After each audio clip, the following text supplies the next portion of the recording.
სახელითა მამისათა და ძისათა და წმინდისა სულისათა.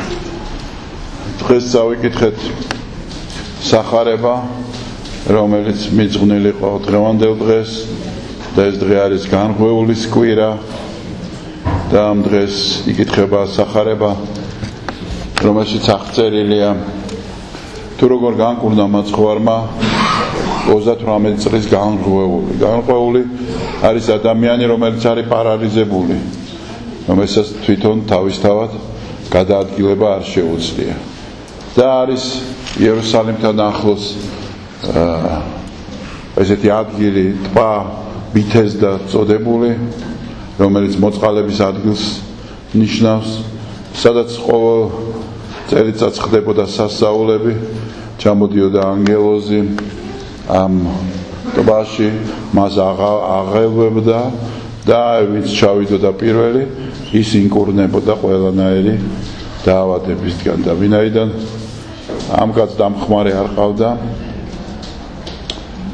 ის ესერჩებოდა ჩასვლის გარეშე. მაგრამ მაინც იმედს არ კარდგავდა და იწვა ამ ტბასთან ახლოს და იქ ცხოვრობდა. ფაქტიურად ადამიანები, ვინც სნეულები იყვნენ, ამ ტბის ირგვლივ ცხოვრობდა. და გამოიარა მაცხოვარმა გულისხმახო 38 წელი იტანჯება ადამიანი, 38 წელი ვერ გაუვლია ფეხზე და ვერ ამოძრავებს კიდურებს. სრული პარალიზება აქვს. და მიდის მასთან და უცნაურ კითხვას უსვავს, რომ გინდა განკურნება. მართლაც შეიძლება ადამიანმა თქვას მაცხოვარი რო არ იყოს, იფიქროს, რომ ერთგვარი ცინიზმია ამაში, ხო, 38 წელი ადამიანი ესეთ მდგომარეობაშია და ეკითხები გინდა თუ არა განკურნება. მაგრამ აქ შემთხვევითი არაფერი არ არის და მაცხოვარიც არც არაფერს აკეთებს და არც არაფერს ამბობს შემთხვევით. აქ არის ნაჩვენები სწორედ თავარი ურთიერთობა ახალი აღთქმისეული ღმერთისა და ადამიანის, რომ კითხვის გარეშე გინდა თუ არა შენ კურნება, ის არ მოდის და არაფერს აკეთებს.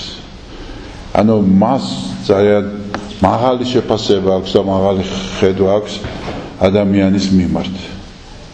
და ეს ძალიან მნიშვნელოვანია ახალ აღთქმაში ჩვენთვის ქრისტიანებისთვის. უდიდესად მნიშვნელოვანია. ამიტომ ჩვენ ყოველთვის უნდა გვახსოვდეს, რომ მაცხოვარი ყოველთვის რბილად და ქვევიდან გვესაუბრება. და ის, ვინც ძალადობს, ყოველთვის არის ბოროტის მანქანება. თუნდაც სიკეთის სახელით. ხშირად ბოროტება მოდის სიკეთის სახელით. იმიტომ რომ ბოროტებას აქვს ნიღაბი. თუ მას ნიღაბი არ ეკდა, ეს მშრალ ბოროტებას არავინ არ მიიღებს. ეს ნიღაბი განაწყობს მას ადამიანს ამ სიკეთის სიმართლეში და მიენდობა. და თუ ქრისტიანმა იცის, რომ ბოროტი შეიძლება სიკეთის სახელითაც მოვიდეს და თუ არ იცის ადამიანმა ეს, მაშინ ის ცნუნებული იქნება, როგორც ცნუნებულებსაც დღეს ძალიან ბევრს ვხედავთ. რატომ? იმიტომ რომ ეს თვითონ სიკეთის არსი არის არაძალადობაში. სიკეთის არსი არის ძალიან მშვიდ და ძალიან ესე იგი რბილ მსუბუქ ურთიერთობაში. არაფრით არ შეიძლება სიყვარულის დაძალება. არ შეიძლება არაფრით სიყვარულით ძალადობა. სიყვარულს უხდება სწორედ აი სიმდაბლე. ამიტომ მივყევართ უფალს სიმდაბლის გზაზე. და რომ სწორედ თავდაბალში, უწყინარში და ღვთისმოყვარე ადამიანში შეიძლება იყოს ნამდვილი სიკეთე და ნამდვილი სიკეთის თესვა. სიკეთე დაძალებით არ ხდება. სიკეთე ხდება მაგალითის ჩვენებით. და ამიტომაც დღეს რომ მაცხოვარი ესე ამბობს სარკაზმულად ასე ბჭყალებში თქვათ და დამცინავად კიდევ ერთხელ ბჭყალებში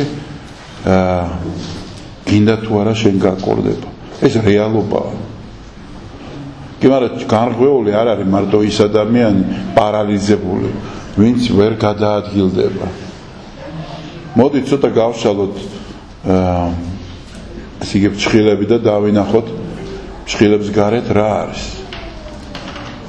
პარალიზება მარტო ადამიანის სხეულს შეიძლება გქონდეს თუ შეიძლება პარალიზება გქონდეს ადამიანის სულსაც პარალიზება გქონდეს ადამიანის ფსიქიკას პარალიზება გქონდეს მის ნებას განა ნარკოტიკზე დამოკიდებული ადამიანი არ არის პარალიზებული და რო გკითხოთ მას გინდა განკურნება იქნება ცინიზმი ეს არ იქნება ცინიზმი მართლაც ყველას ვისაც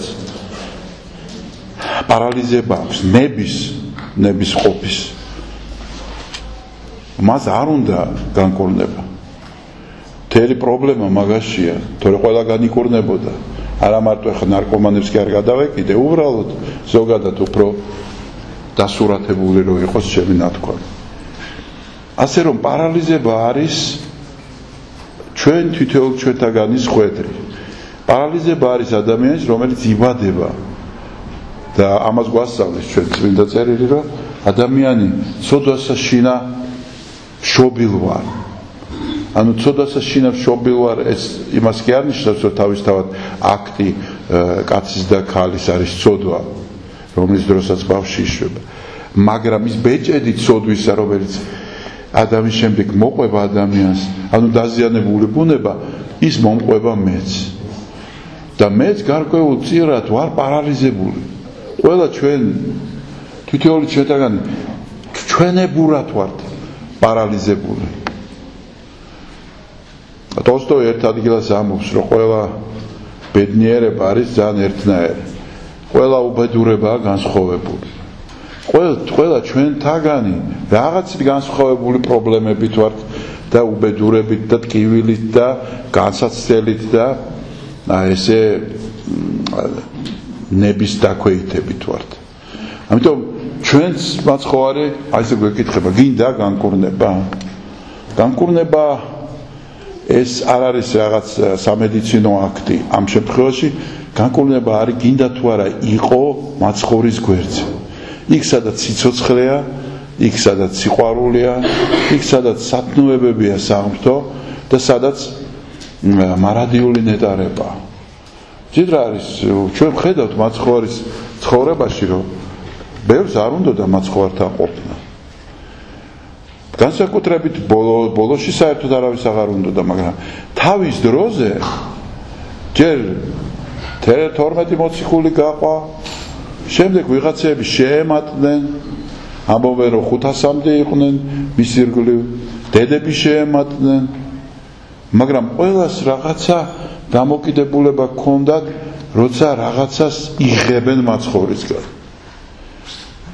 კი შეიძლება გაუთვით ცნობიერებელი მაგრამ მერკანტილური ჰქონდათ წარმოდგენა რომ მივიღებ მასთან კარგია მივიღებ მისგან რაღაცას ავიღებ აი არ მეტკინება განვიკურნები უბედურება არ შემემთხვევა ანუ სუფთა ადამიანური სურვილების დაკმაყოფილება და აი როცა უკვე განსაცდელი მოდის და რაღაცა ღრუბლები შეიკუმშება მის გვერდზე ვეღარ ვხედავთ ერთგულ ადამიანებს ვეღარ ვხედავთ ადამიანებს მეგობრებს რომლებსაც უკვე უნდათ ჯვარცმული მაცხოვრის გვერდზე ყოფნა იცი რა ორ ფეხზე მდგომი გამართული ძლიერი გადაგებელი სასწაულების მომქმედი რომელიც ანაყრებს ერთი ხელის მოსმით 5000 კაცს ესეთი ძლიერი პიროვნების გვერდზე უნდათ ყოფნა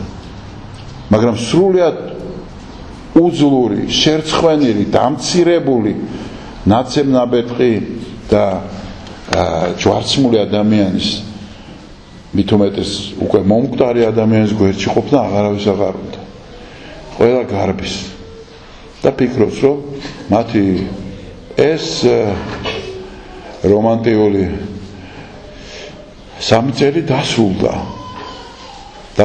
ესეთი ფიასკოთ. ჩვენი მასწავლებელი ჩავარდა და იგი დაისაჯა. ხოლო მაცხოვარს ესეთი უნდა არა ძლიერი ღმერთის შეყვარება, არამედ სუსტი და ნაცემი ღმერთის შეყვარება.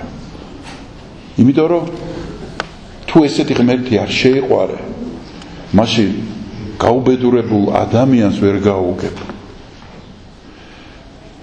ნატკენ დამცირებულს, მიტოვებულს და მიგდებულ ადამიანს ვერ გაიგებ.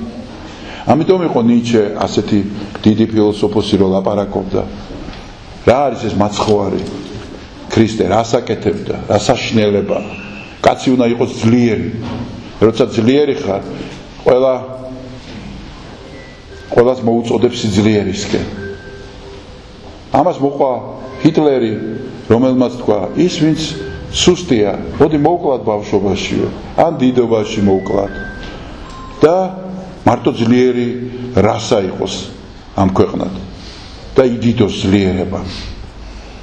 მე უფრო კარგი რამე მოიფიქრეს, მოდი რასობრივად დავყოთ ადამიანები, სადიბადებიან ძლიერები, სადიბადებიან სუსტები. და ისინი ამოუხოცოთ და საერთოდ გავაკროთ რასები და იყოს არიული რასა ერთადერთი და მებატონე ამ სამყაროს. და ესეთ შეხედულება ქონდეს, რომ სუსტი უნდა განადგურდეს. და ეს არის მაცხოვარი ამას გვაჩვენებს. ის სუსტი ვარ მე. და თუ იწყებ განადგურებას, დაიწყოთ ჩემგან. ასე რომ ჩვენს მოგვიწოდებს ამ სუსტი ღმერთის შეყვარებას. თავის სისუსტე მაცხოვარმა გამოავლინა მკვდრეთი აღდგომის შემდეგ. აი ზუსტად აი პერიოდში რომელშიც ჩვენ ვიმყოფებით. რა პერიოდია ეს? როცა მკვდრეთი აღდგა და მიდის იმ ადამიანებთან, ვისაც ის უყვარდა. მიდის მხოლოდ მოციქულებთან. არავისთან სხვასთან არ მიდის. წარმოიდგინეთ, არ მიდის არავისთან. რომ თავის ძლიერება აჩვენოს. აჩვენოს, რომ სიკვდილი, რომელსაც თქვენ ასე ელოდით ჩემსას, ვერი ბატონა ჩემს. ვინაიდან სიკვდილის და სიცოცხლის ბატონ პატრონი ვარ მე. და რომ სიცოცხლე ვარ, თავად არ შეიძლება სიცოცხლე მოკვდეს. არც ერთ მათგანთან არ მივიდა, არც ერთგან. ხო შეიძლება ერთთან მაინც მისულიყო. იქ სადაც არ ელოდნენ, ის არ მივიდა. მივიდა იქ სადაც ელოდნენ მას. ასე რომ ამ განღვეულობაში და ამ კითხვაში, რომ გინდა თუ არა განკურნება, ძალიან დიდი საფრთხისმეტყველო ტრაქტატი შეიძლება დაიწეროს. და ძალიან მნიშვნელოვანი სიტყვებია, გინდა თუ არა შენ განკურნება, სწორედ ამ ხელა ტრამვის და ტრაგედიის შემდეგ.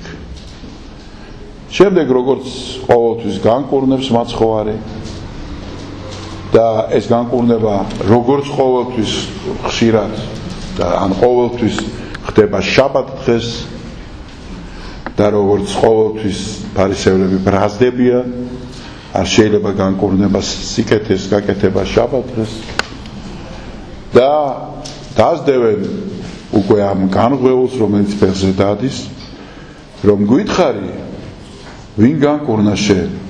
იმიტომ რომ წესი შენ არ უნდა იყო განკურნებული. ეჭხუებოდნენ რატომ დადიხარო? რატომ დადიხარ შენ ფეხზე? წესი არ უნდა დადიოდე, რატომ? იმიტომ რომ შაბათ დღეს გაიარე. მორჩა, ჩაკეტილია.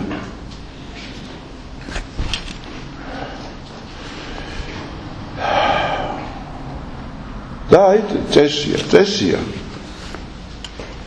ღმერთმა დაგსაჯა და თუ ღმერთი განკურნებდა, შაბათ დღეს არ განკურნებდა შენ. განკურნებდა სხვა დღეებში. იმიტომ რომ შაბათ ღმერთმა იუქმა. და ესე გრძელდება სულ. და ვინაიდან ამ უბედურმა კაცმა არ იცოდა ვინ განკურნა ის. იმიტომ რომ ინიციატორი ამ განკურნების თვითონ მაცხოვარი იყო. ამ კაცს არ უთხოვია. ამიტომ უთხრა რომ მე არ ვიცი ვინ გამკურნა და შემთხვევით გადაეყრება მაცხოვარს მაცხოვარი რომ ნახავს რომ დადის ეტყვის რომ განიკურნე ახლა შენ წადი აღარ შესწოდო რომ უარესი არ დაგემართოს და უკვე მიღებული დარიგებას რასაკვირველია პირველივე შესაძლებლობისას უგულებელს ყოფს და გარბის ფარისეულებთან და ეუბნება რომ ქრისტე იყო ის ვინც გამკურნა ისეთ რა არის ნახეთ როგორ რამეა მე გამკურნა და ეხლა მე ამის გამო ვიდევნები და მიწყეს ბრძოლა და ეს ისრები რომ გადავიტანო მოდი გადავიტანო იმაზე ვინც გამკურნა მე ხო არ მეთხოვი მოვიდა და გამკურნა იმას ზდიეთ მე რატო უნდა მზდიოთ და ეუბნება რომ მაცხოვარი იყო ისო იყო ნაზარეველი რომელმაც მითხრა და გამკურნა მე და ასმინა ვინაიდან სმენოდა ალბათ რომ ფარისეულები იყვნენ ძალიან მწყრალად განწყობილნი მაცხოვრის მიმართ სოდე აღარ სოდო განიკურნე და აღარ სოდო რომ უარესი არ დაგემართოს ცოდვა და დაავადება რასაკვირველია დაკავშირებულია არა ყოველთვის მაგრამ რასაკვირველია დაავადებული და დაკავშირებულია ესე ელემენტარულად ამას მედიცინაც კი გვეუბნება რომ ციროზით ხდება ალკოჰოლის მოყვარული დაავადებულია ყოველ შემთხვევაში ხო ამას არ უნდა ბევრი ლაპარაკი რომ ცოდვა რასაკვირველია გადადის ფიზიკურ ნაკლზეც და დაზიანებაზეც მაგრამ არა ყოველთვის და აქ მაცხოვარი ხას უსვავს არ ცოდო რომ არ დაგემართოს უარესი არ ვიცით ჩვენ ამის შემდეგ რა არის ის უარესი რა დაემართება მას უარესი ცხოვრებაში ერთი კი ვიცით რომ ერთ-ერთს რომელსაც ხელი გამხმარი ქონდა ისიც აღარ მახსოვს რამდენი წელიწადი და განკურნა მაცხოვარმა იყო ის ვინც შემდეგ მაცხოვარს სახეში გაარტყავს ხელს სინედრიონის დროს სწორედ იმ განკურნებული ხელით და ესეთია გადმოცემა და აი სწორედ უარესი ცოდვა უკვე არა თუ ის არის შენ ადამიანურად ცოდავ რაღაც შეულებრივ სისუსტე გაქვს ადამიანურ და ამ ადამიანურ ცოდვებში ამ ადამიანურ ცოდვების გარდა ის რაც ალბათ ბუნებრივი როგორ თქვა ცოდვა ყველა არაბუნებრივი ადამიანისთვის მაგრამ ცოდვის დაცემის შემდეგ ბუნებრივი გახდა არა იმაზეა ლაპარაკი არამედ აი ლაპარაკი როცა ღვთის მოწინააღმდეგე და მებრძოლი ხდები როცა აი ცუდია და უარესში გადადიხარ და ეს უარესი არის ის ზღურბლი ზღვარი რომელიც დროსაც შენ საკრალურს კარგავ შენ უკვე თავარს კარგავ და იწყებ